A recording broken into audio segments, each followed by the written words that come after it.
ಎಲ್ರೂ ಹೊಸಿ ಜಾಗ ಬಿಡಿ, ಅವ್ರಿಗೆ ಗಾಳಿ ಆಡ್ಲಿ. ಈಗ ಹೆಂಗದೆ ಅಕ್ಕ? ಈಗ ಹೊಸಿ ಪರವಾಗಿಲ್ಲ ಕಣವ್ವ, ಉಸಿರಾಡ್ಬೋದು. ನೋಡಿ, ಗಾಬರಿ ಆಗ್ಬೇಡಿ, ದೀರ್ಘವಾಗಿ ಉಸಿರಾಡಿ.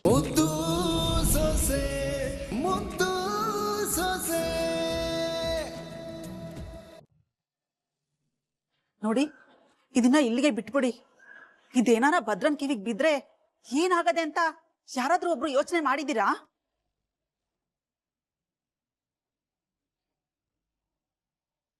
ಅವನಿನ್ನು ಬಾಳಿ ಬದುಕ್ಬೇಕಾಗಿರೋನು.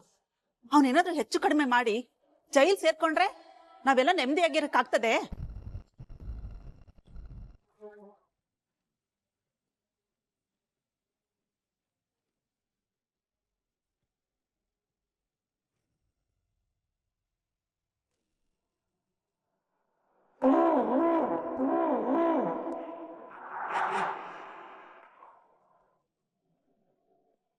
ಇಲ್ಲ, ಯಾವುದೇ ಕಾರಣಕ್ಕೂ ನನ್ನ ಮಗನ ಜೀವನ ಹಾಳಾಗಬಾರ್ದು.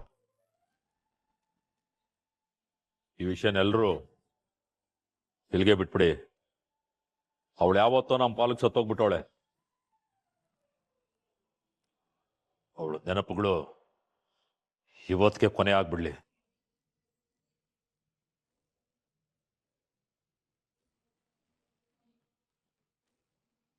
ಯಾವುದೇ ಕಾರಣಕ್ಕೂ ಈ ವಿಷಯ ಭದ್ರಂಗೆ ಗೊತ್ತಾಗೋದು ಬೇಡ.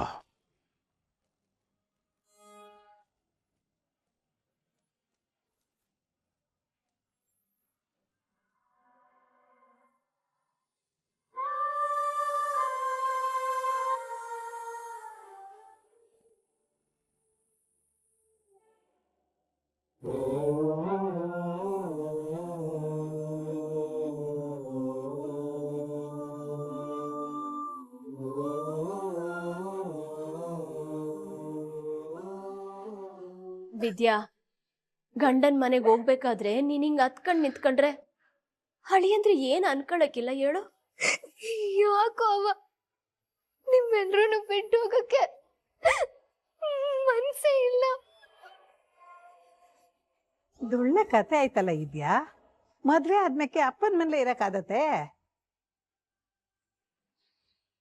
ನೋಡವ, ಹೆಣ್ಣಿಗೆ ಮದ್ವೆ ಆದ್ಮ್ಯಾಕೆ ಗಂಡನ್ ಮನೆನೆ ಅವಳ ಮನೆ. ಇದು ಬರೀ ತವ್ರ ಮನೆ. ನೀನಿಲ್ಲಿರಕ್ ಆಗಕ್ಕಿಲ್ಲವಾ? ಹಿಂಗೆ ಯಾವಾಗ್ಲಾದ್ರೂ ಹಬ್ಬಕ್ಕೋ ಹರಿದಿನಕ್ಕೋ ಬಂದು ಒಂದ್ 4 ದಿನ ಇದ್ಬಿಟ್ಟು ಹೋಗ್ಬೇಕು ಆಟೆಯ. ನೋಡ, ನೀನೀಗ ಸಣ್ಣ ಹುಡುಗಿ ಅಲ್ಲ, ಹಿಂಗೆಲ್ಲ ಅಳ್ಬಾರ್ದು. ಕಣ್ವರ್ಸ್ಕೊ. ಅಕ್ಕ, ನೀನ್ ಹೊಂಟೋದ್ಮ್ಯಾಕೆ ನಾನು ಒಬ್ಳೆ ಹೆಂಗೆ ಇರ್ಲಿ? ನನ್ ಜೊತೆಗೆ ಆಟ ಆಡಕ್ಕೂ ಇಲ್ವಲ್ಲೇ ನೀನು. ನಂಗ್ ಶಾನೆ ಬೇಜಾರಾಯ್ತದೆ. ಏ ಸರು, ನಿನ್ಗೀಗ 2 ಕೊಡ್ತೀನಿ ನೋಡು. ಹಂಗೆಲ್ಲ ಮಾತಾಡಿ ಅವ್ನ ಯಾಕೆ ಅಳಿಸ್ತೀಯ ನೀನು? ಸುಮ್ಕಿರು.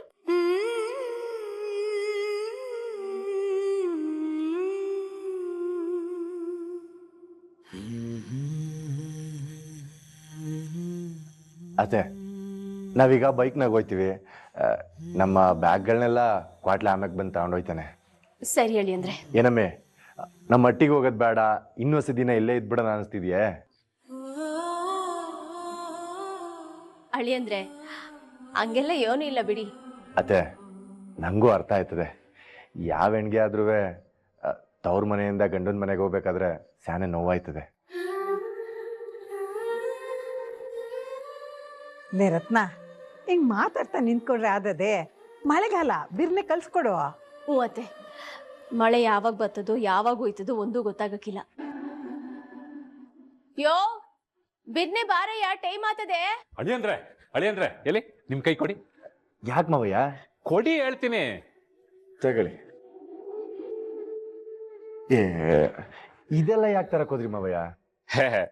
ಇದೆಲ್ಲ ನಿಮ್ಮ ಅತ್ತೆ ಏರ್ಪಾಟು ಅಳಿಯಂದ್ರೆ.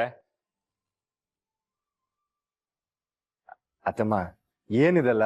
ಅಳಿ ಅಂದ್ರೆ ನಿಮ್ ತವ ಏನೂ ಇಲ್ಲ ಅಂತೇನ್ ನಾವ್ ಇದ್ ಕೊಡ್ತಾ ಇಲ್ಲ. ಇಲ್ಲಿ ಗಂಟ ಎಣ್ಣೆತ್ತೋರಾಗಿ ನಾವ್ ಏನೂ ಮಾಡಿಲ್ಲ. ಜೊತೆಗೆ ನೀವೂನು ನಮ್ಗೇನು ಬ್ಯಾಡ ಅಂತಾನೆ ಹೇಳಿದೀರಾ. ಈಗ ನೀವು ಈ ಉಡುಗೊರೆನ ತಕೊಂಡ್ರೆ ನಮ್ಮ ಮನ್ಸ್ಗೂ ಸಮಾಧಾನ ಆಯ್ತದೆ. ಹೌದು ಅಳಿಯಂದ್ರೆ, ನೀವು ತಕೊಂಡ್ರೆ ನನ್ಗೂ ಸಮಾಧಾನ ಆಯ್ತದೆ. ಸರಿ, ನಿಮ್ಮ ಖುಷಿಗೆ ನಾನು ಅಡ್ಡಿ ಮಾಡಕ್ಕಿಲ್ಲ. ಸರಿ ಹಾಕಿಮ್ಮ.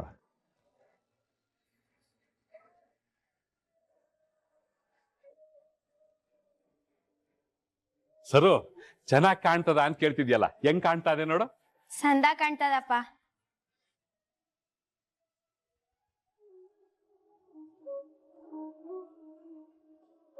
ಪೋಸ್ಟ್ ಪೋಸ್ಟ್ ನಮ್ಮನೆ ಪೋಸ್ಟ್ ಬಂದಿದ್ಯಲ್ಲ, ನಮ್ಗೆ ಯಾರಪ್ಪ ಪೋಸ್ಟ್ ಕಳ್ಸೋಂತ ವ್ಯಕ್ತಿ ಇರೋದು? ಸರು, ಹೋಗ್ ನೋಡವಾ. ಸರಿ ಅಪ್ಪ.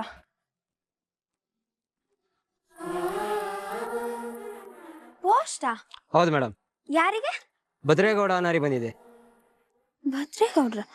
ಅವ್ರಿಗೇನಕ್ಕೆ ಇಲ್ಲಿಗೆ ಬರತ್ತೆ? ನಂಗೆ ಗೊತ್ತಿಲ್ಲ ಮೇಡಮ್, ಇದೇ ಅಡ್ರೆಸ್ ಬಂದಿದೆ. ಹೌದಾ? ಹ್ಮ್. ಕೊಡಿ. ಭಾವಂಗ್ ಯಾಕೆ ನಮ್ಮನೆ ಅಡ್ರೆಸ್ಗೆ ಬಂದಿದೆ? ಭಾವಾ, ಭಾವಾ, ಲೆಟ್ರು ನಿಮ್ಗೆ ಬಂದಿರೋದು.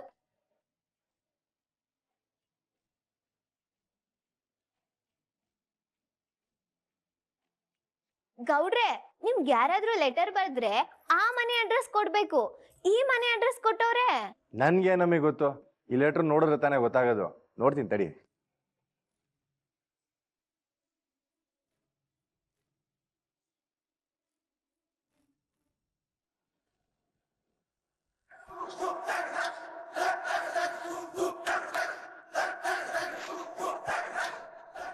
ಯಾಕಣಿದ್ರೆ ಆ ಕಾಗದ ಬರ್ದಿರೋದು ಯಾರು?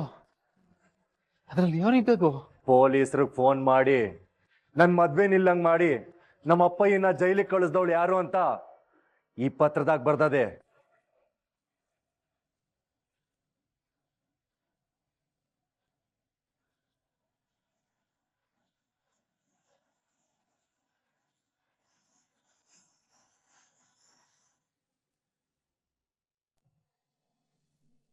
ಅದೇನೋ ಹೇಳ್ತಾರ ನೋಡ್ರಿ, ಬೆರಳಿಲ್ದೇನಂತವನ್ಗೆ ಬಂಗಾರದ ಉಂಗ್ರ ಕೊಟ್ರು ಅನ್ನೋ ಹಾಗೆ ಕನಸುಗಳಿಂದ ಅವಳನ್ನ ದೂರ ಇಟ್ಮೇಲೆ ನೀವ್ ಬಂದಿದಾರ ಭರವಸೆ ಕೊಡಕ್ಕೆ ಅಂತಾನೆ ಅವಳ ಬಾಳಲ್ಲಿ. ಮೇಡಮ್ ಅವರೇ, ಏನ್ ಮಾಡ್ಬೇಕು ಅಂತ ಹೇಳ್ತಾ ಇದ್ದೀರಾ? ಯಾಕೆ ನೀವ್ ಮುಂದೆ ಅವಳನ್ನ ಓದಿಸ್ಬಾರ್ದಾ?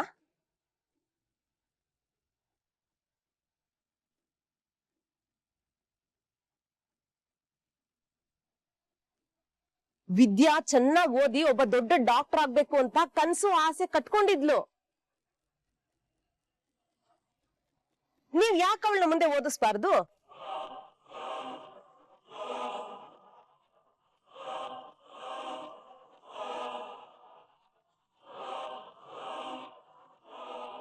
ನೀವ್ ಅವಳಿಗೆ ಒತ್ತಾಸೆಯಾಗಿ ನಿಂತು ಅವಳು ಗುರಿ ಸಾಧನೆ ಮಾಡೋದಕ್ಕೆ ಒಂದು ಅವಕಾಶ ಮಾಡ್ಕೊಡಿ ಅಂತ ರಿಕ್ವೆಸ್ಟ್ ಮಾಡ್ತಾ ಇದ್ದೀನಿ. ಮದ್ವೆ ಆಗಿದೆ ಅಂತ ಒಂದೇ ಒಂದು ಕಾರಣಕ್ಕೆ ಒಂದು ಹೆಣ್ಣು ತನ್ನ ಆಸೆ ಕನಸುಗಳನ್ನ ಕೈ ಬಿಡ್ಬೇಕಾಗಿಲ್ಲ ಅನ್ನೋಂಥದ್ದನ್ನ ನೀವ್ ನಿರೂಪಿಸ್ಬೇಕು ಸರ್. ಅಲ್ಲ, ನಾನು ವಿದ್ಯೆನಂತ ಹೆಣ್ಮಕ್ಳು ಓದಿ ದೊಡ್ಡ ಡಾಕ್ಟರ್ ಆದ್ರೆ ಇಡೀ ಊರ್ಗೆ ಹೆಸರು ಬರುತ್ತೆ. ಅದೇ ಅಡಿಗೆ ಮನೆ ಸೇರ್ಕೊಂಡ್ರೆ ವಿದ್ಯೆಗೆ ಬೆಲೆ ಇಲ್ದಂಗಾಗತ್ತೆ ಸರ್. ಸಾಧನೆಗೆ ಮದ್ವೆ ಅನ್ನೋದು ಅಡ್ಡಿ ಆಗ್ಬಾರ್ದು ಅಂದ್ರೆ ವಿದ್ಯೆನ್ ಜೊತೆಗೆ ನೀವ್ ನಿಲ್ಬೇಕು ಸರ್. ನೀವ್ ಚೆನ್ನಾಗಿ ಯೋಚನೆ ಮಾಡಿ ಒಂದ್ ನಿರ್ಧಾರ ತಗೊಳ್ಳಿ ಸರ್.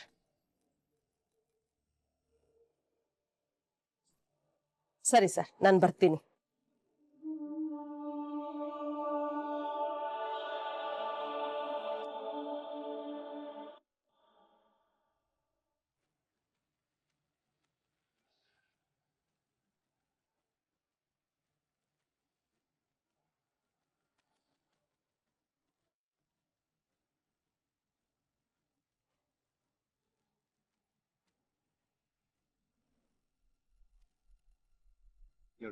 ಏನ್ ಬಿಸಿಯ?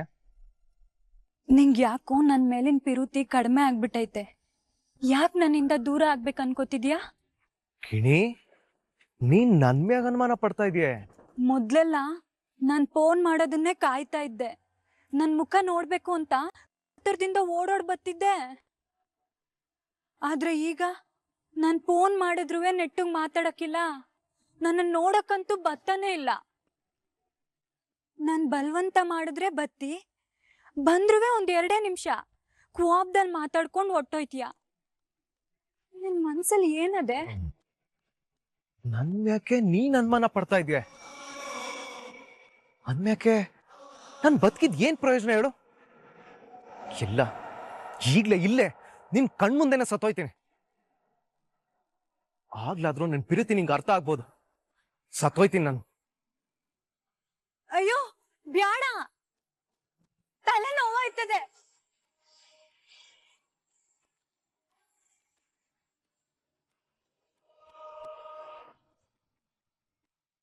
ನೋವಾಗದಲ್ಲ, ಪ್ರಾಣನೇ ಹೋಗ್ಲಿ ಬಿಡು.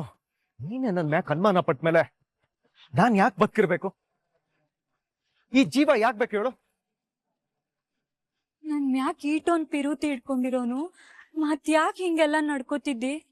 ನಾನು ಏನ್ ಮಾಡ್ಲಿ ಗಿಣಿ? ಭದ್ರಣ್ಣ ಅತ್ಗೆ ಮನೆಗೆ ಹೋದ್ಮೇಲೆ ಎಲ್ಲಾ ಕೆಲ್ಸ ಜವಾಬ್ದಾರಿ ನನ್ ತಲೆ ಮೇಲೆ ಹೊರ್ಸವ್ರೆ. ಗಿಣಿ, ನಿನ್ಗೆ ಗೊತ್ತಲ್ಲ, ನನಗ್ ನೆಟ್ಗೆ ಹೊಟ್ಟೆಗೆ ತಿನ್ನಕ್ಕೂ ಟೈಮ್ ಸಿಗ್ತಾ ಇಲ್ಲ. ಆದ್ರಿಂದ ನಿನ್ ಭೇಟಿ ಮಾಡಕ್ ಆಯ್ತಾ ಇಲ್ಲ. ಅದ್ ಬಿಟ್ಟು ನಿನ್ ಮ್ಯಾಕ್ ಪಿರುತಿನೂ ಕಮ್ಮಿ ಆಗಿಲ್ಲ, ನಿನ್ನ ದೂರನೂ ಮಾಡ್ತಾ ಇಲ್ಲ. ಸತ್ಯ ಗೊತ್ತಿಲ್ದೆ ನಿನ್ ಯಾಕೆ ಅನುಮಾನ ಪಟ್ಬಿಟ್ಟೆ.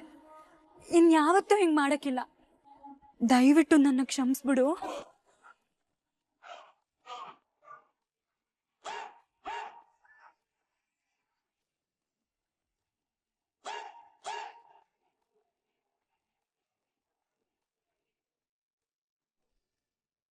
ನೀನ್ ಈಟೆಲ್ಲ ಯೋಚನೆ ಮಾಡ್ತಾ ಇದೀಯ ಅಂದ್ರೆ ಇನ್ ಮುಂದಕ್ಕೆ ನಾನ್ ನಿಂತವ ವಸಿ ಹುಷಾರಾಗೆ ಇರ್ಬೇಕು.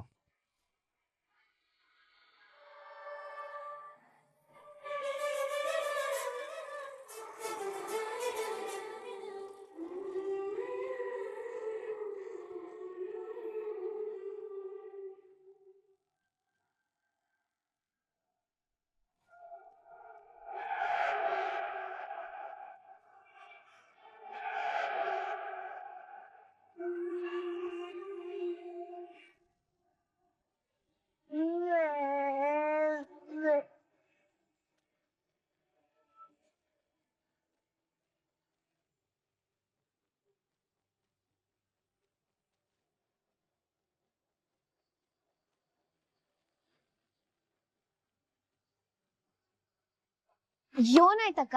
ಏನೋ ಇದ್ದಕ್ಕಿದ್ದಂಗೆ ಜ್ಞಾನ ತಪ್ಪಿದೋಗವಳೆ ಕಣವ. ಯಾರಾದ್ರೂ ಆಂಬ್ಯುಲೆನ್ಸ್ಗೆ ಫೋನ್ ಮಾಡಿದ್ರಾ? ಮಾಡಿದೀನಪ್ಪ. ವಸಿ ಎಲ್ರು ಜರ್ಕಳಿ ಮಲಗ್ಸಿ.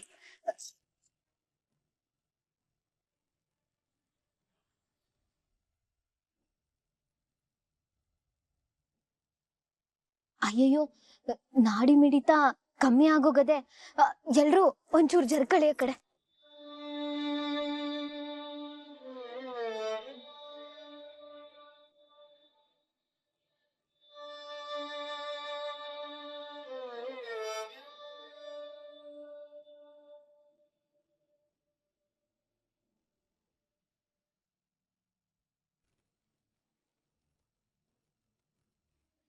ಎಲ್ರು ವಸಿ ಜಾಗ ಬಿಡಿ, ಅವ್ರಿಗೆ ಗಾಳಿ ಆಡ್ಲಿ.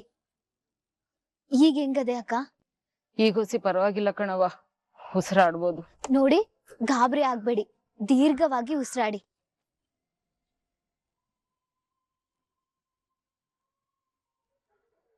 ಪುಟ್ಟ, ಗಾಬರಿ ಆಗ್ಬೇಡ, ಅವಂಗೇನು ಆಗಕ್ಕಿಲ್ಲ. ಅಜ್ಜಿ, ಅವಳು ಸಾನೆ ಭಯ ಪಟ್ಕೊಂಡ್ಬಿಟ್ಟವಳೆ, ಹೊಸಿ ಸಮಾಧಾನ ಮಾಡಿ.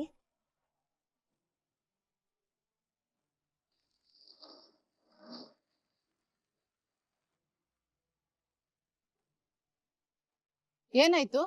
ಅದು ಇದ್ದಕ್ಕಿದ್ದಂಗೆ ಪ್ರಜ್ಞೆ ತಪ್ಪಿ ಬಿದ್ಬಿಟ್ರಂತೆ. ನಾಡಿ ಮಿಡಿತ ಚೆಕ್ ಮಾಡ್ದೆ, ಹೊಸಿ ಕಮ್ಮಿ ಇತ್ತು, ಅದಕ್ಕೆ ಎಮರ್ಜೆನ್ಸಿಗೆ CPR ಮಾಡ್ದೆ.